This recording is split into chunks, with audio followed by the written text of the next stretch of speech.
gitu ya, jika pompa di-set 10 meter di bawah perforasi, gitu ya, dengan kecepatan maksimum ya, RPM maksimumnya 350, oke, 350 RPM dan, road rash-nya tidak lebih dari 80% diperkenankan, ya. Ini untuk safety faktornya kita pakai 80% gitu ya. Dengan asumsi sorry, dengan asumsi, API grade D ya, untuk rute yang terpasang ya, maksudnya rute terpasang itu, sesuai dengan, API grade D gitu ya, dengan tegangan yang diizinkan itu maksimum 586, megapascal gitu ya. Kemudian ini untuk spek dari pompanya ya. Jadi, kita pilih nih, tersedia 5 pompa gitu ya, tersedia di 5 pompa, dengan, spek seperti ini ya. Untuk displacement-nya pompa A, B, C, D, E sekian, pressure rate-nya sekian, major diameternya sekian, minor diameternya sekian, kemudian outside diameternya sekian, ini, panjang pompanya sekian, ya. Kemudian asumsi volumetric efficiency adalah 85% dan, torsi friksinya itu adalah 20%, gitu ya. Oke, kemudian kita kerjakan ya. Oke, untuk pengerjaannya, mmm, kita ikutin aja kita ikutin aja, tadi dari parameternya kita hitung satu-satu ya. Pertama kita hitung, pump displacement ya. Kita hitung pump displacement, rumusnya ini, S min sama dengan QA dibagi omega dikali E ya. Tadi Q-nya, Q desire-nya kan 100 ya, 100 meter kubik per day, kemudian rotasinya 350 RPM, kemudian efisiensinya 85% ya, ini 85% ya, volumetric efficiency. 85%, berarti 85 per 100, 100-nya naik atas. Berarti, minimum displacement, yang diperbolehkan adalah 0,336 meter kubik per day per RPM, ya. Artinya apa? Artinya ini kan minimum displacement, ya. Berarti, displacement itu harus lebih besar atau sama dengan gitu ya, lebih besar atau sama dengan 0,336 meter kubik per day per RPM. Oke, ya. Dia harus lebih besar sama dengan 0,336 meter kubik per day per RPM, ya. Kemudian kita cek, pump displacement dari, pompa, ya. Kita lihat, pompa A 0,15, pompa B 0,3, pompa C 0,45, pompa D 0,7, pompa E 1, ya. Ketentuannya tadi, pump displacement harus lebih besar dari 0,336. Berarti di sini pompa A dengan pompa B itu tidak bisa dipilih gitu ya untuk operasi PCP dengan, contoh soal yang tadi, gitu. Jadi untuk perhitungan selanjutnya kita lakukan untuk pompa C, pompa D, dan, pompa E. Oke. Nah ini untuk pump displacement. Selanjutnya kita hitung, pump intake pressure ya. Pump intake pressure ini rumusnya casing head pressure ditambah, ini pressure yang kolom gas ya, ditambah ini, pressure yang kolom, liquid ya. Untuk casing head pressure itu kita asumsikan sama dengan, atmospheric pressure ya atau tekanan atmosfer ya, atau, 1 atmosfer ya, atau 14,7, PSI ya, atau, di sini kalau misalkan, kita pakai gauge pressure ya, berarti PSIG ya. PSIG maksudnya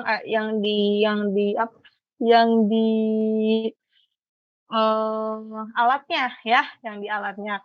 Kita pakai gauge pressure, kalau kalau dalam satuan Pascal berarti dia masih 0 ya, 0, Pascal ya, atau kilopascal di sini kita pakai. Oke, selanjutnya untuk, gas column pressure, rumusnya kita pakai rho GH di sini ya, pakai rho GH.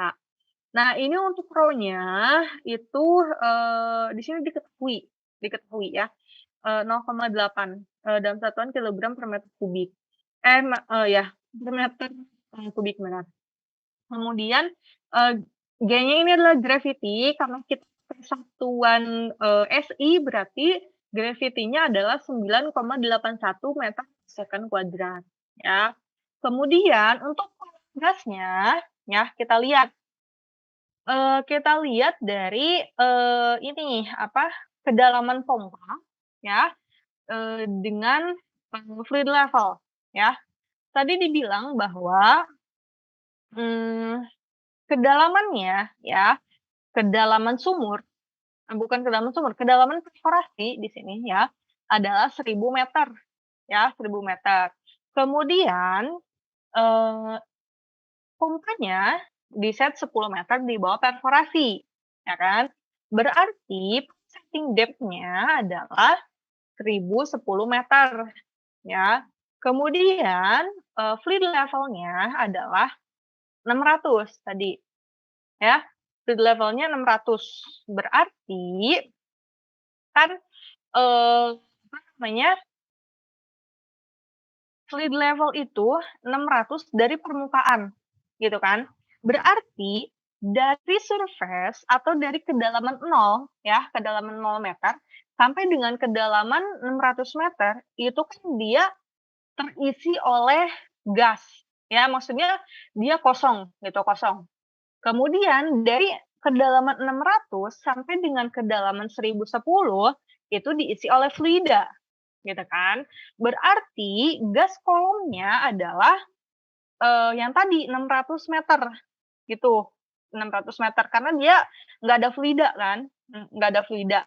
Kemudian untuk fluid kolom itu di bawahnya, berarti 1010 dikurangi 600 gitu, berarti 410 untuk kolom fluida, gitu ya.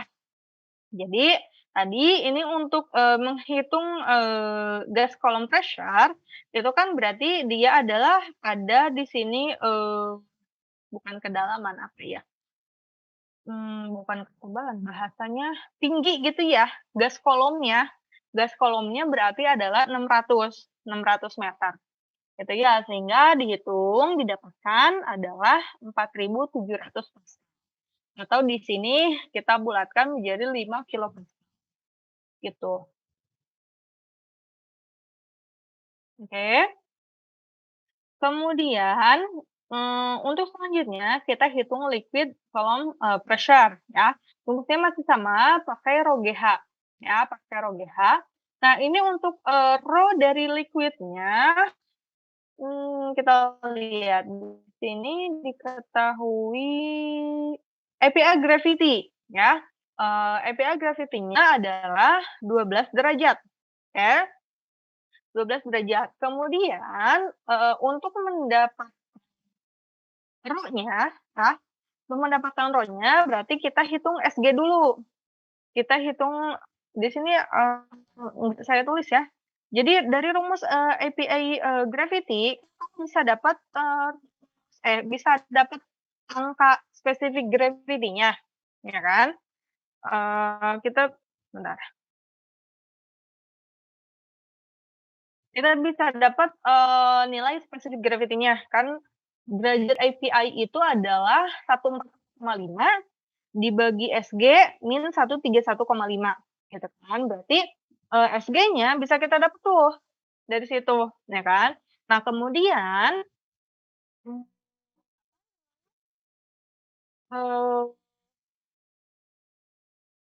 rho-nya atau densitasnya itu tinggal, SG dikalikan dengan, densitas, standar dan di sini untuk menghitung liquid, berarti kamu dikalikan dengan, rho dari, air, ya, rho dari air, standarnya seperti apa, gitu, dalam satuan kilogram per meter, kubik, gitu ya.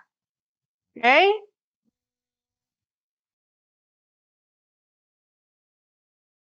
Kalau biasanya kan kita pakai satu gram per cc ya, kalau nggak salah air itu, 1 gram per cc.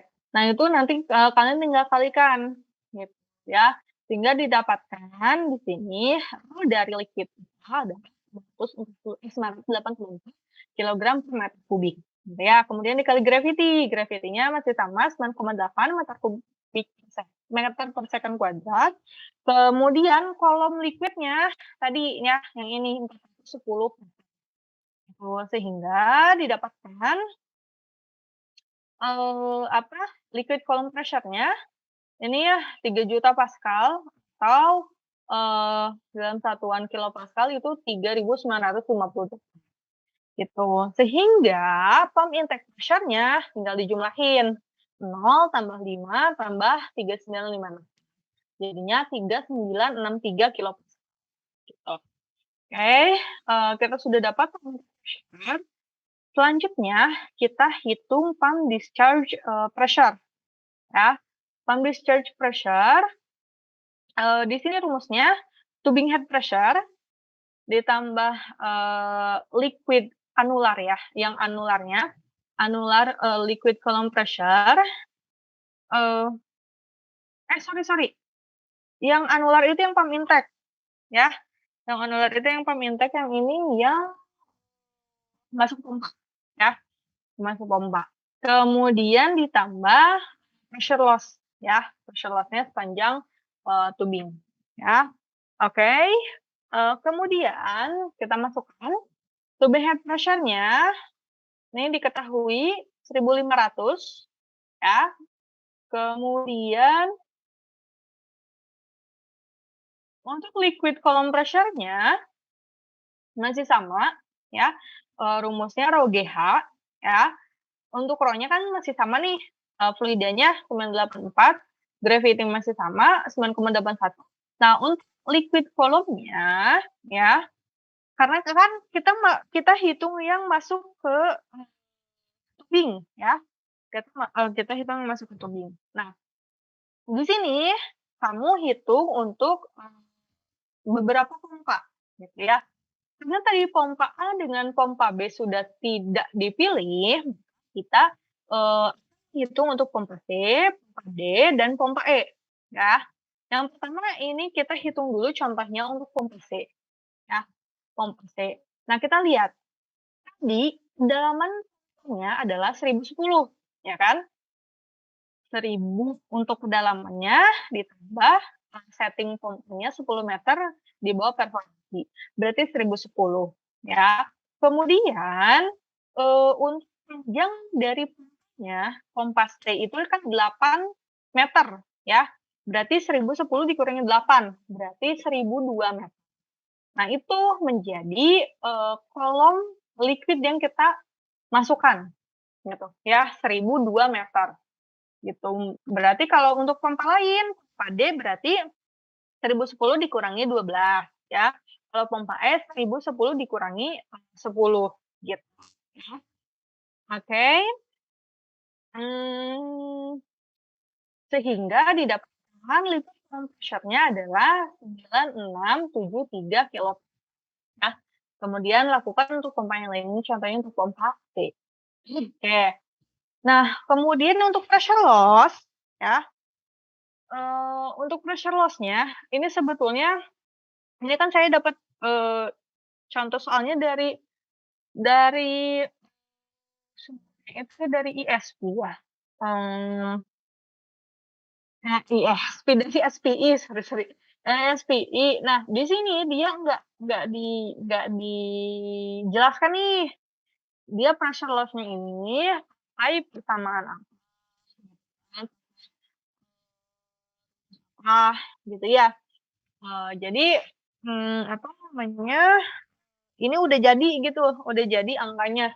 Jadi angkanya ya, pressure loss-nya yang lewat rod sekian, yang lewat, kopling atau centralizer sekian, gitu.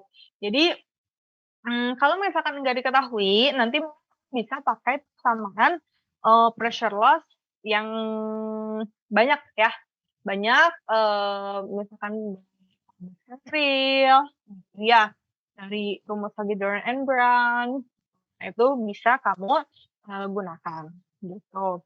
Kalau misalkan nggak ada, apa namanya, mungkin kalau untuk latihan nanti, saya berikan ininya ya, apa namanya, diketahui lah, diketahui atau paling tidak nanti saya berikan rumusnya, gitu ya. Gitu ya, jadi ini untuk contoh aja, ya. Untuk contoh dia, pressure loss-nya, totalnya adalah 6.064 kilopascal, gitu ya. Sehingga discharge pressure-nya menjadi 1.500 ditambah 9.673 ditambah 66 ya, berarti mana nih angkanya?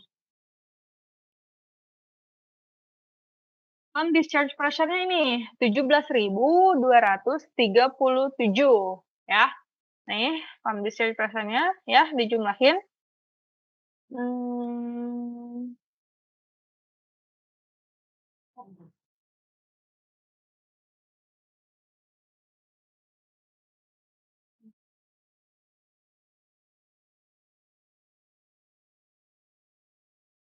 Nah, nah,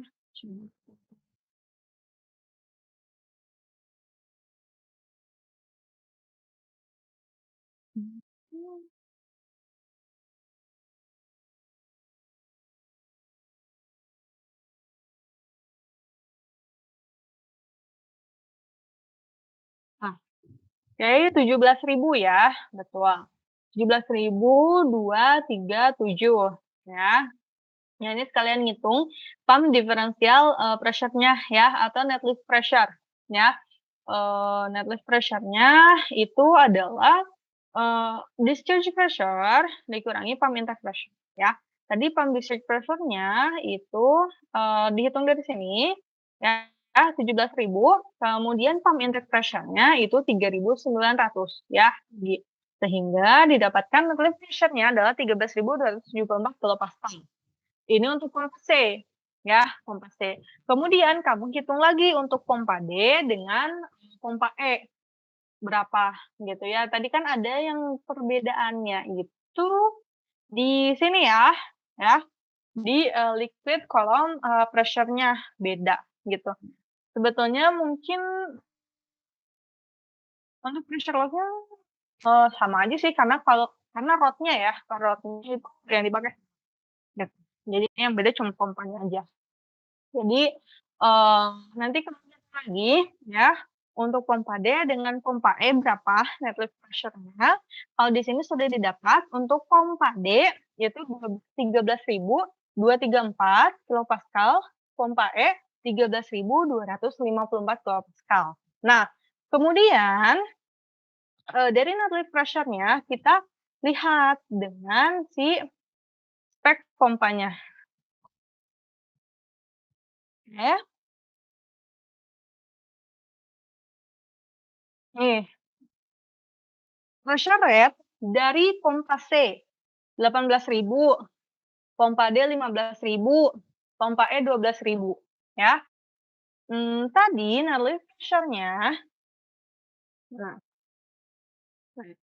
net pressure-nya pompa C 13.000 ya. Berarti kan dia lebih kecil dari 18.000 ya kan? Maksudnya lebih kecil dari, kekuatan pompanya. Berarti oke ya, berarti dia bisa digunakan. Pompa D tadi, berapa? 15.000 ya, dia masih lebih besar dari 13.000. Sedangkan dia cuma 12.000, dia lebih kecil dari 13.000. Berarti pompa E ini nggak bisa nih ngangkat, fluida dengan beban tekanan sebesar 13.000 gitu. Jadi pompa E nggak bisa digunakan. Jadi untuk selanjutnya, pompa yang terpilih adalah pompa C dengan pompa D gitu ya. Nih pompa E tidak terpilih ya, karena dia, net lift pressure yang, dimiliki pompa E dia itu lebih besar daripada pressure rate dari pompa tersebut. Gitu. Jadi nggak bisa ngangkat gitu ya. Oke, selanjutnya kita hitung torsi ya. Torsi itu rumusnya ini hidrolik torsi ditambah friction torsi ya. Rumusnya tadi kan mana?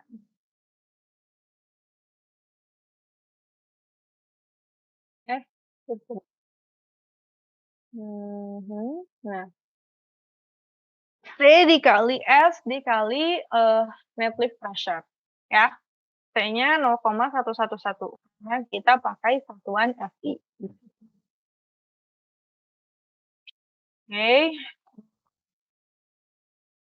Oke, berarti 0,111 ya, dikalikan ini contoh untuk pompa C, ya. Dikalikan dengan, displacement-nya dari pompa C itu oke. Nah ini, pompa C 0,45 ya, 0,45 kemudian dikalikan dengan apa tadi?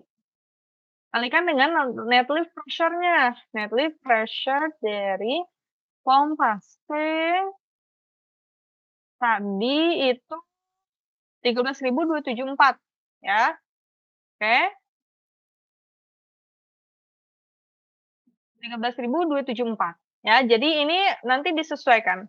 Kan kita tinggal ngitung pompa C dengan pompa D ya, pompa C dengan pompa D. Jadi, 0,1 konstanta, ini, pump displacement pompa C, ini net lift pressure pompa C, gitu ya. Nanti kalau pakai pompa D, ngitung pompa D nanti berbeda lagi ya untuk, pump displacement sama net lift pressure-nya ya. Hal ini torsi hidroliknya, apa namanya, dihitung dapat 663 Newton meter, ya. Kemudian untuk torsi friksinya, ya, tadi kita pakai, 20% ya, nih, torsi friksinya adalah 20%. 20% dari apa? 20% dari pressure rate-nya, dari 18.000 ya. Jadi, rumusnya itu 0,111 C konstanta ya, dikali, 0,45 tadi pump displacement-nya, kemudian dikali 20% dikali pressure rate dari pompa. Karena kita yang menghitung pompa C maka kita pakai 18.000. Ya, didapat 180 Nm. Maka torsi totalnya yang pompa C adalah 843 Nm. Sedangkan untuk pompa D, nanti kamu hitung lagi, beda di pump displacement, kemudian beda di net lift pressure, kemudian beda di, pressure rate, ya. Itu pompa D 1.178 Newton meter, ya. Selanjutnya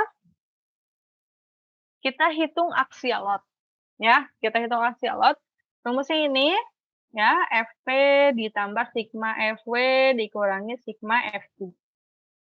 Kemudian, untuk Fw-nya, ya, kita hitung ini V ini volume, ya. Volumenya itu 1/4 pi dikali D, ini deket enggak diameter? Mmm,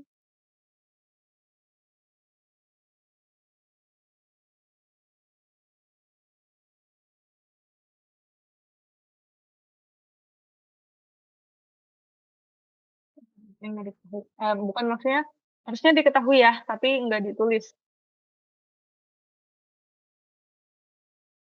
Oke, jadi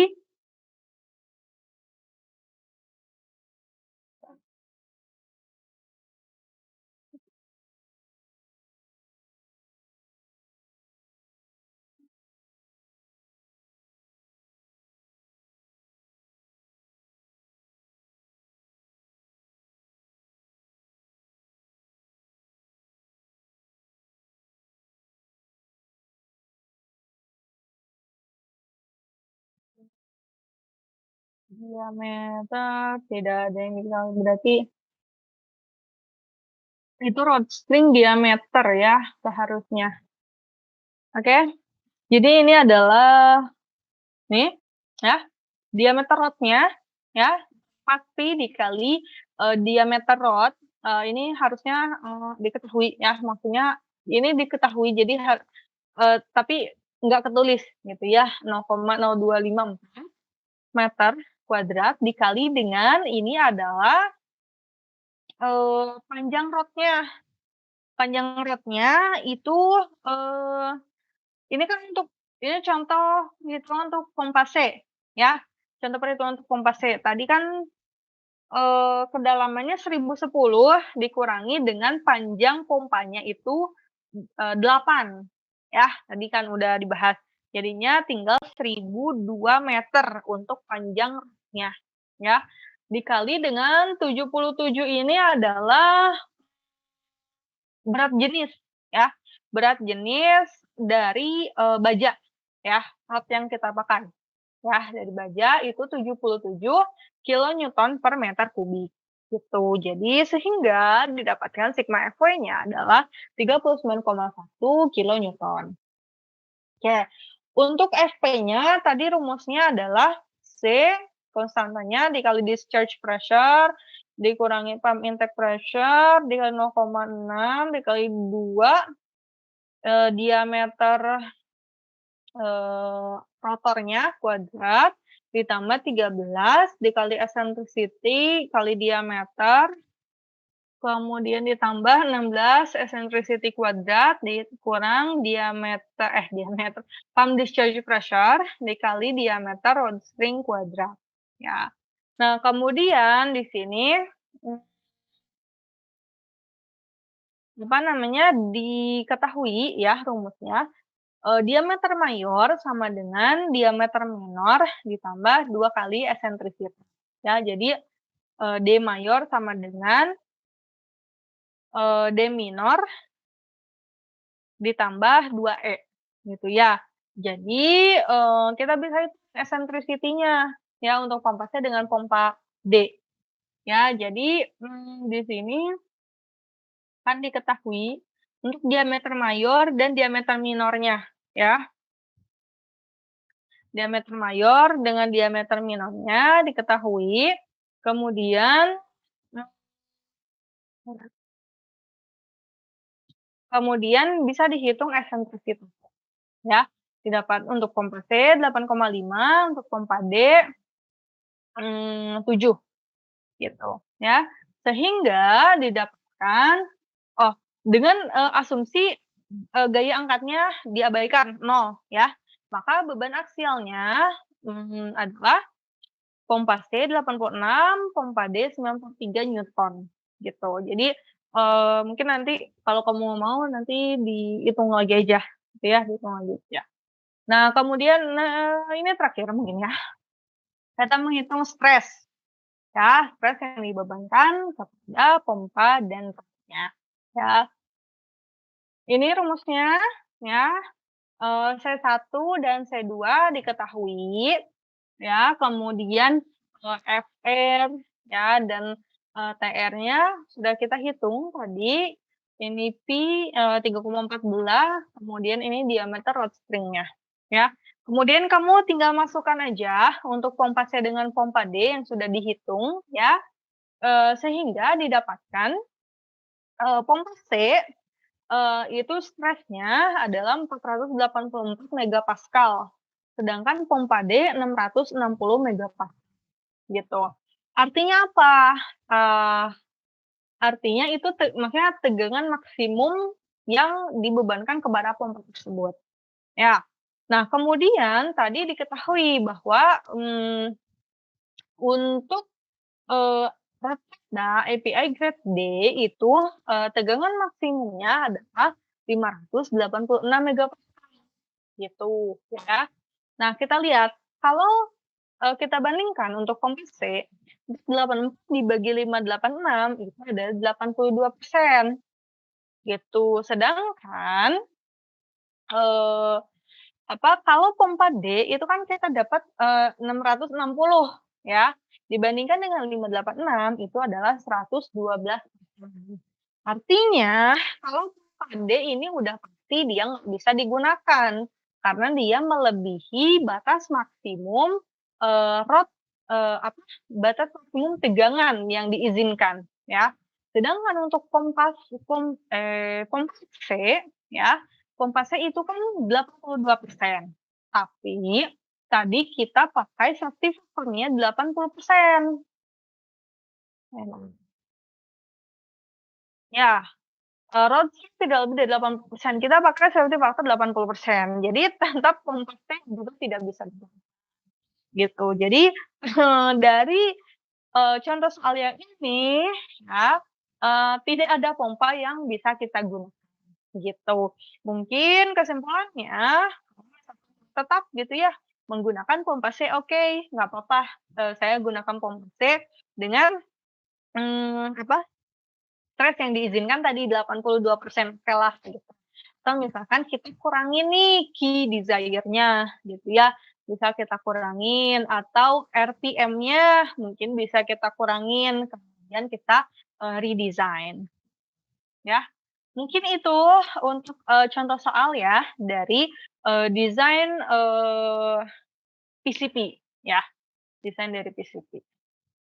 Oke, mungkin sampai di sini ada yang mau ditanyakan terlebih dahulu?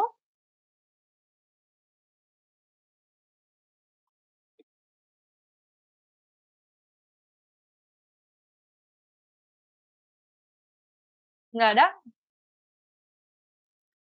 Nggak ada sih, Kak. Oke, kalau nggak ada nih, saya kasih ini ya latihan gitu biar kalian ngerjain ya. Tadi kan kalian nggak belajar nanti.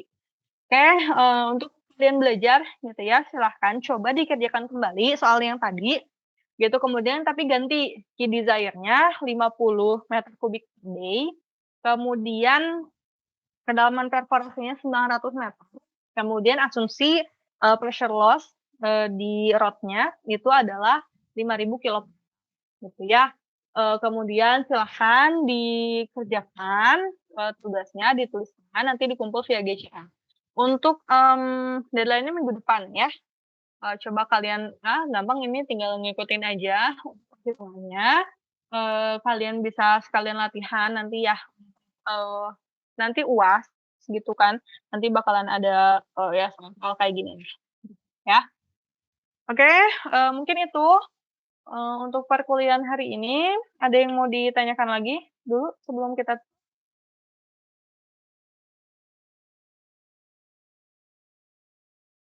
nggak ada ya? Oke, kalau nggak ada, silakan di-open cam dulu untuk dokumentasi perkuliahan hari ini.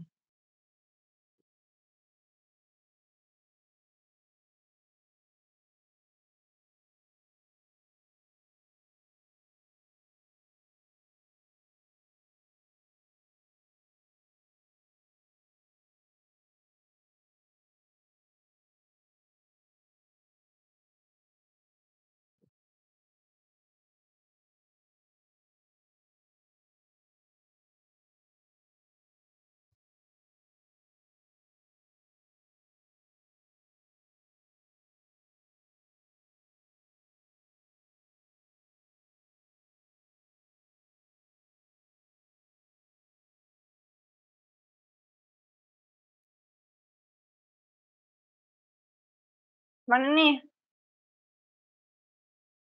Riyaldi, Iren, Canaya mana Canaya mukanya?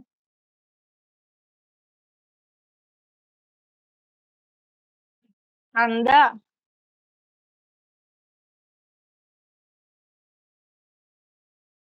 Avirio,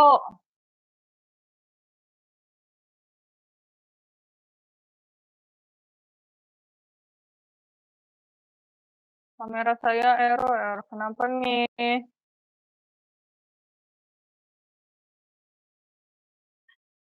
Oke.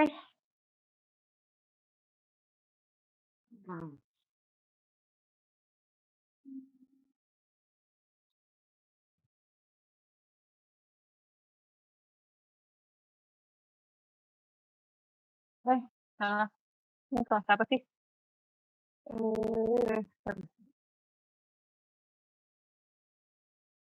Oke. Dah, jadi mungkin itu ya untuk perkuliahan hari ini, nanti, assignment-nya saya buat di Google Classroom, sama PPT-nya nanti saya share, kemudian